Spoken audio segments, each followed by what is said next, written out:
कामो लाभाय स्मृत।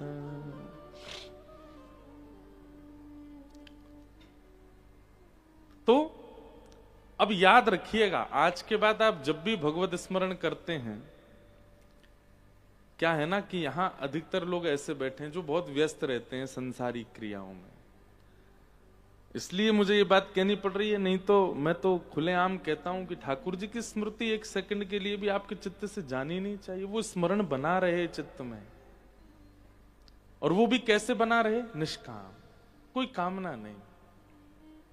हमने तो एक नई बात शुरू करी, लाल जी के दर्शन अब हम कम कराते हैं लोगों को, और जो भी दर्शन करने आता हमारे लाल जी के, हम उसको सौगंध देते। मैं तुमको सौगंध है, हमारे ठाकुर जी से कुछ मांगोगे नहीं। क्यों? तो छोटे से लाला हैं, वो लीला कर रहे हैं, उनको जाकर के संकोच में मत डालना। वृंदावन बिहारी लाल राधा रमन जी के सन्मुख भी कुछ मत मांगिए। वृंदावन में ठाकुर जी इच्छा पूर्ण करने के लिए नहीं बैठे, दुनिया भर में देवी देवता प्रकट कर दिए ठाकुर जी ने इच्छा पूर्ति के लिए। वहां जाइए, वृंदावन में तो केवल वे दोनों राजी रहें, वे दोनों प्रसन्न रहें, उनकी लीला वृंदावन में सदा ऐसी चलती रहे। गोवर्धनवासी सांवरे पद में श्री चतुर्भुज दास जी कहते हैं, युग युग अविचल राखिए यह सुख शैल निवास। युग युग अविचल राखिए यह सुख शैल निवास। चतुर्भुज दास जी कह रहे हैं, ये पद बहुत सारे वैष्णव गाते हैं, बहुत सारे बालक गाते हैं इस पद को। इस पद की अंतिम पंक्ति है ये। कुम्मन दास जी, जिनका हम चरित्र, इन्हीं के पुत्र थे श्री चतुर्भुज दास। उन्होंने कहा कि ठाकुर जी आपको मेरी सौगंध है क्या, कि आप हमेशा गिरिराज जी में ही रहिए, हमेशा इन कुंज निकुंजों में ही रहिए, हमेशा यमुना जी के तट पर रहिए, और यहां अपनी प्रेम लीलाएं करते रहिए। श्री गोवर्धन रूप पे बल जाए चतुर्भुज दास। गोवर्धन वासी सांवरे,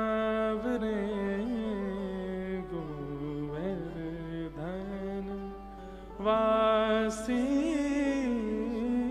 सांवरे, लाल तुम बिन रहो न जाए रे, गोवर्धन वासी सांवरे। क्यों मना किया जाता है कि गिरिराज जी को गोवर्धन से लेके मत आओ?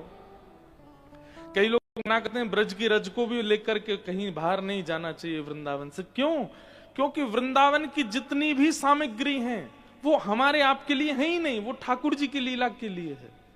ये तो सौभाग्य है हमारा कि हमको वहां प्रवेश मिल जाता है, हमारा वहां जन्म हो जा रहा है, हम वहां कभी भी चले जाते हैं। लेकिन वहां की सामग्री ठाकुर जी की प्रसन्नता के लिए प्रकट हुई है, उसको आप अपने उपयोगों के लिए मत ले जाइए। लेकिन रज के लिए मैं ऐसी भावना रखता हूं, देखो गिरिराज जी तो नहीं ले जाने चाहिए, पर रज आप नहीं भी लेके आओगे, वृंदावन जाके लौट के आओगे, आपके शरीर के वस्त्रों में ना जाने कितने वृंदावन के कण आ जाएंगे, वो तो आएंगे आपके साथ। अगर रज लाते भी हैं वृंदावन की, तो ऐसे नहीं कहीं पड़ी हैं पुड़ियाओं में, कहीं पन्नी में धरी हैं, कहीं कोने में। लाओ तो बहुत ससम्मान लेकर के आओ, तो आप ला सकते हैं। जैसे ठाकुर जी को घर में विराजमान करते ऐसी रज विराजमान करो, तो आप वृंदावन की रज ला सकते हैं, नहीं तो नहीं। मैंने एक दो कथाओं में बताया है कि अभी बीते कुछ महीने पहले मैं ऑस्ट्रेलिया गया, तो वहां कई सारे युवा बालक मिलने आते थे, पढ़ाई के लिए जो गए हैं, सब अपने अपने बात प्रश्न करते। एक बालक आया, बोले मुझे कुछ नहीं चाहिए, बस मेरे ठाकुर जी का आप दर्शन कर लो। मैंने कहा कितनी दूर है तुम्हारा घर? बोले घर तो दूर है, मुझे पता थी आप नहीं जाओगे, इसलिए मैं चित्र में ही कराना चाहता हूं दर्शन। मैंने हाँ चित्र में कराओ। तो उसने जब चित्र दिखाया तो मैं देख करके आश्चर्यचकित हो गया। एक सुंदर सा घड़ा, और उस घड़े को ही वस्त्र पहना रखे, घड़े को ही नेत्र पधरा रखे, घड़े के ऊपर ही चंदन से नासिका, मुखमंडल आदि सब बना, बहुत सुंदर। और उस घड़े के पास में ही एक सफेद कपड़ा है, उस पर 2 पैरों के निशान हैं। बोले ये मेरे सर्वस्व ठाकुर जी हैं। मैंने कहा भाई ये कैसे ठाकुर जी तुम्हारे? बोले महाराज जी ये जो घड़ा है ना, इसमें वृंदावन की रज है, तो वृंदावन में ठाकुर जी के श्री चरणों का स्पर्श प्राप्त है, तो मैं युगल सरकार की सेवा तो यहां नहीं लाया हूं, रज की सेवा लाया हूं। वो रज में ही मैं श्रृंगार करता हूं, उन्हीं को प्रिया प्रियतम मानता हूं। वृंदावन की रज में कुछ कण श्याम वर्ण के हैं, कुछ कण गौर वर्ण के हैं, तो गौर वर्ण वाली हमारी किशोरी जी हैं, श्याम वर्ण वाले हमारे ठाकुर जी हैं, उन्हीं का श्रृंगार आदि करके पधराता हूं। और बगल में जो ये महाराज जी सफेद कपड़े पर जो चरण चिन्ह है, ये मेरे माता पिता के। मैं नित्य दूर रहता हूं माता पिता से, तो इन्हीं को प्रणाम करता हूं। उसके भाव देख करके सुन करके मैं इतना आनंदित हो गया। मैंने कहा भाई एक काम कर, तू मुझे ले ही चल, मुझे दर्शन कराओ, ऐसे ठाकुर जी के तो करने। भावना सबके चित्त में प्रकट नहीं होती, लिख लीजिएगा, उसी के चित्त में प्रकट होंगे भाव जिसको श्री जी स्वीकार कर चुकी होंगी। आप केवल अपने स्थिति में स्थिर हो, गुरुजनों ने जितना बताया केवल उतना ही कर पा रहे हो, ठीक है, ठाकुर जी आपको देख के मुस्कुराते हैं, पर नित्य आपके चिंतन में कोई ना कोई भाव प्रकट होता रहता है, कोई ना कोई लीला प्रकट होती रहती है, कुछ ना कुछ चिंतन पॉजिटिव वे में प्रकट होता रहता है। तो आप ये बात विश्वास मान करके स्वीकार कर लीजिए, श्री जी आपको याद करती हैं, तभी आपके चित्त में वो भाव प्रकट होता है, नहीं तो नहीं हो सकता। तो भैया हमारे वृंदावन के ठाकुर थे, कछु मत मांगो, क्योंकि वृंदावन में तो ठाकुर जी लीला के लिए विराज रहे हैं, उनकी लीला में कोई और भाव नहीं। तो धर्म पंच स्थिति में नहीं करना चाहिए। अगर पंच स्थिति में आप करते हो तो आप स्वार्थी साधक माने जाओगे। पाप, फल, बंधन, भय और मृत्यु, इन पंच स्थितियों में। इस प्रकार सूत जी महाराज अनेक भाव बताते हैं, भगवान के अवतारों का वर्णन करते हैं, और इन अवतारों का वर्णन करते हुए सूत जी कहते हैं ठाकुर जी के अवतार असंख्य हैं, अवतारा ये संख्य, अवतार कोई 1 2 10 20 24 नहीं है, वर्णन 24 का किया गया, पर ठाकुर जी के अवतार अनंत हैं। वो स्वच्छंद है, जितने चाहे उतने रूप धारण कर सकते हैं।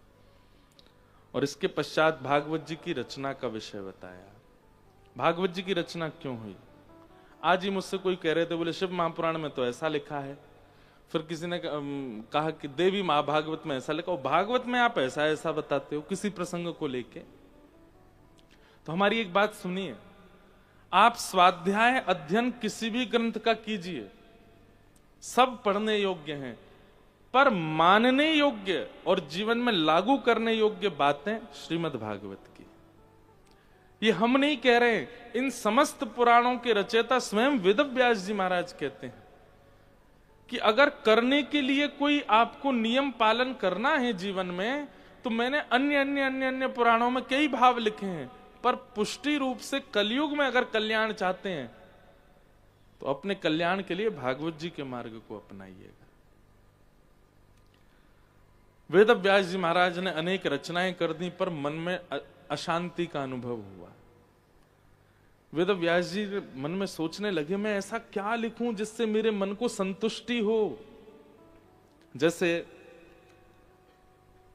चाहे चित्रकार हो, चाहे कलाकार हो, चित्रकार कलाकार छोड़ो, घर की माताएं हों, वो सब्जी बनाती हैं, दाल बनाती हैं, तो जब परोसती हैं अपने पुत्र को, पति को, परिवार को, तो पहले ही कई बार परोसते परोसते बोल देती, आज मैंने मन से नहीं बनाया है ना, जैसा भी बना हो पा लेना। पहले ही बोल देती, आज मन से बना नहीं है, इसमें हो सकता है थोड़ा नमक कम हो, नींबू कम हो, आदि आदि। क्यों? निर्माणकर्ता को पता होता है कि मेरा निर्माण कैसा है। वेदव्यास जी महाराज ने 17 महापुराण लिख दिए, 4 वेद लिख दिए, लेकिन उनके चित्त को अशांति का अनुभव हो रहा था, क्योंकि वो अपने निर्माण से संतुष्ट नहीं थे।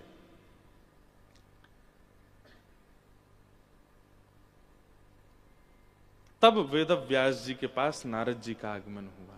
एक बात बहुत ध्यान से सुनिएगा, किसी भी कार्य में आप न्यायालय में बैठती हैं, और भी यहां कई सारे बड़े बड़े ऑफिसर्स बैठे हैं जो किसी क्षेत्र में निपुण हैं, कोई किसी क्षेत्र में निपुण है।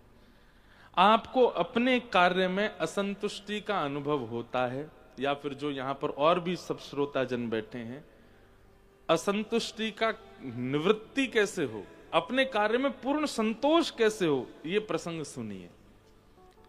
एक चीज की कमी है जिसकी वजह से होता है, वो यहां बताई जा रही है।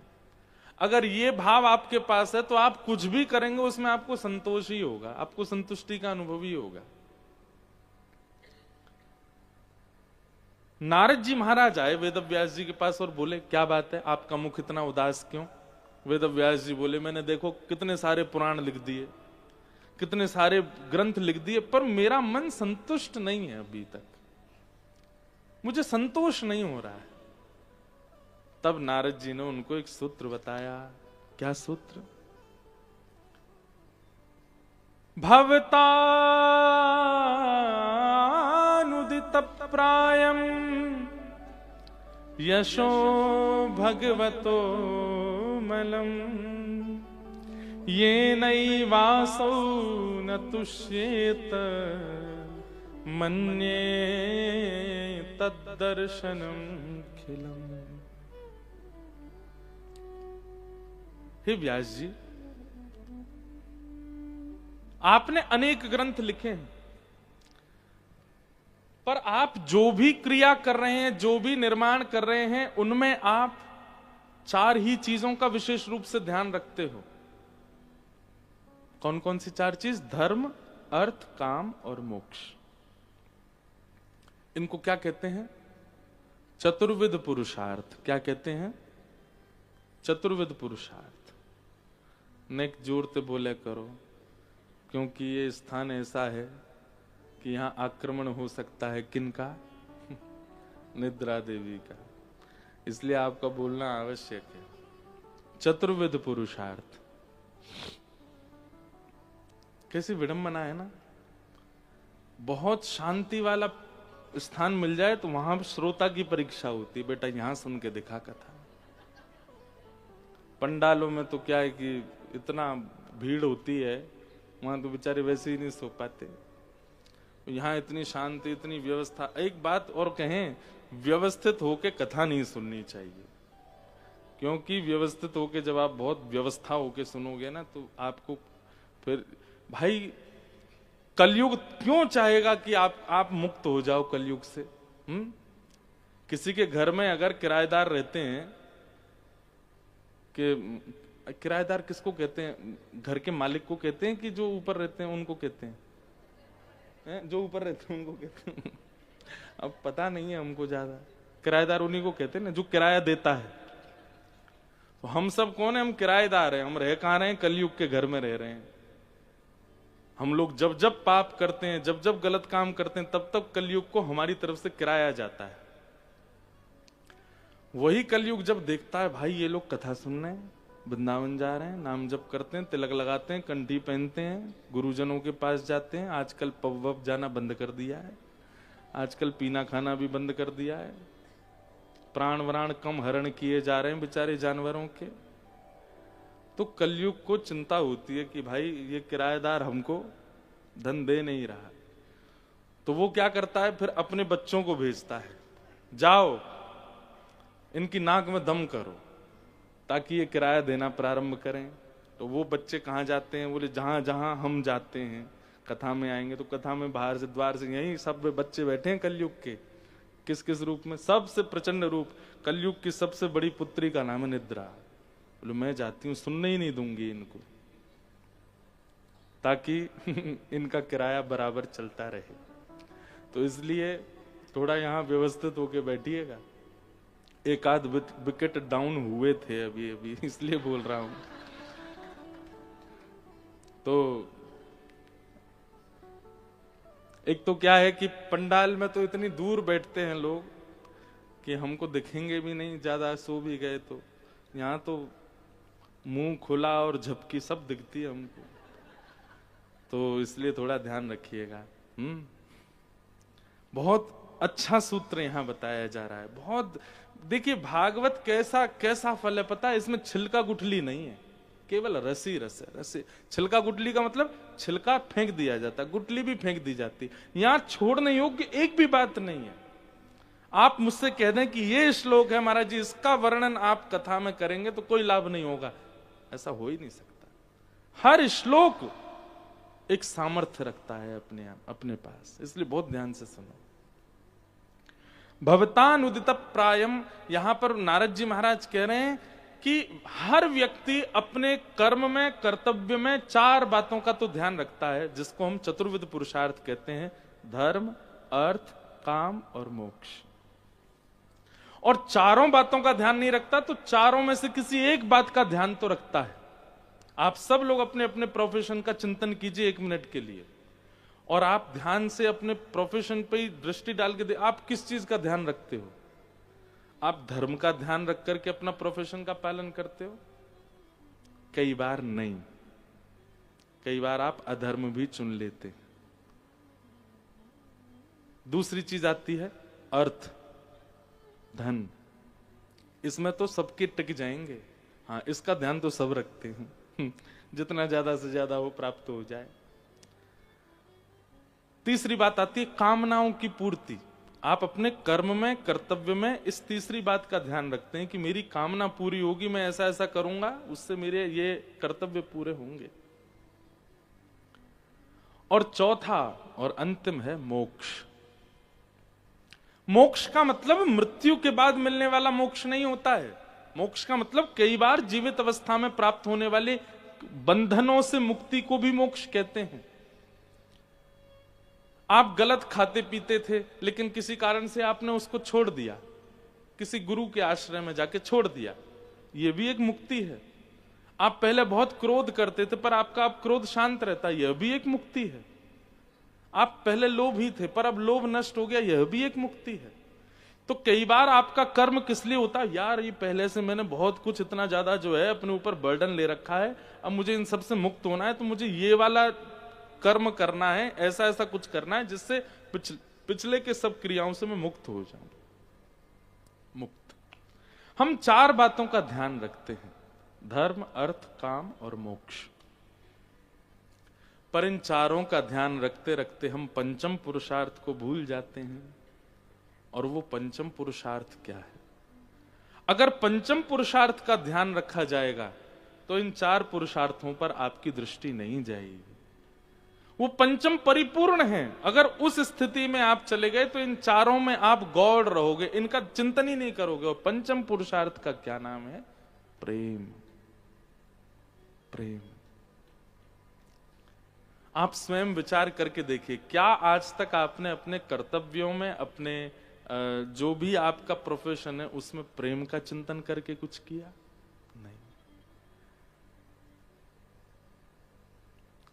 सुबह उठने से लेकर के रात्रि सोने तक आप धर्म, अर्थ, काम, मोक्ष का चिंतन करते हैं, प्रेम का नहीं।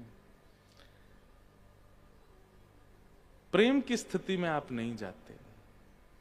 इसीलिए अपने कर्तव्यों में हमको कहीं ना कहीं असंतुष्टि का अनुभव होता है, कहीं ना कहीं हम उससे संतुष्ट नहीं होते। कर रहे हैं बस, आनंद नहीं आ रहा है, कर रहे हैं बस, प्रसन्नता नहीं है। क्यों? क्योंकि प्रेम का आपने उपयोग ही नहीं किया। वहां प्रेम को केंद्र में रख करके वो क्रिया की ही नहीं गई है।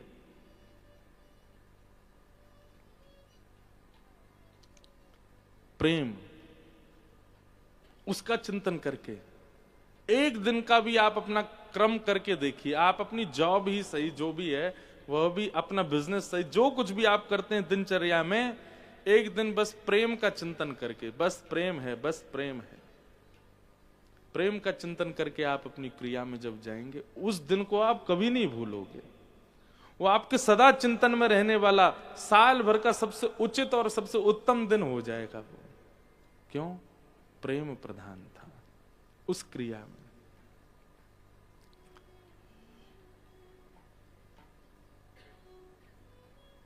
वही बात यहां पर नारद जी महाराज कह रहे हैं वेद व्यास जी को, हे व्यास जी, आपने जितनी भी रचनाएं की हैं, उन रचनाओं में आपने धर्मार्थ काम मोक्ष को प्रधानता दी है, प्रेम को प्रधानता नहीं दी, इसलिए आपका मन अशांत है। आपके जितने भी ग्रंथ हैं सब घुमा फिरा करके चतुर्विध पुरुषार्थ की प्रधानता बताते हैं, प्रेम नहीं, इसलिए आपका चित्त शांत है। अब बाकी चारों को छोड़िए, केवल प्रेम प्रधान ग्रंथ लिखिए, तब आपका चित्त शांत होगा, तब आपको संतुष्टि होगी। नारद जी महाराज के इस वचन को सुनकर के व्यास जी महाराज बोले, प्रेम का चिंतन कैसे लिखूं?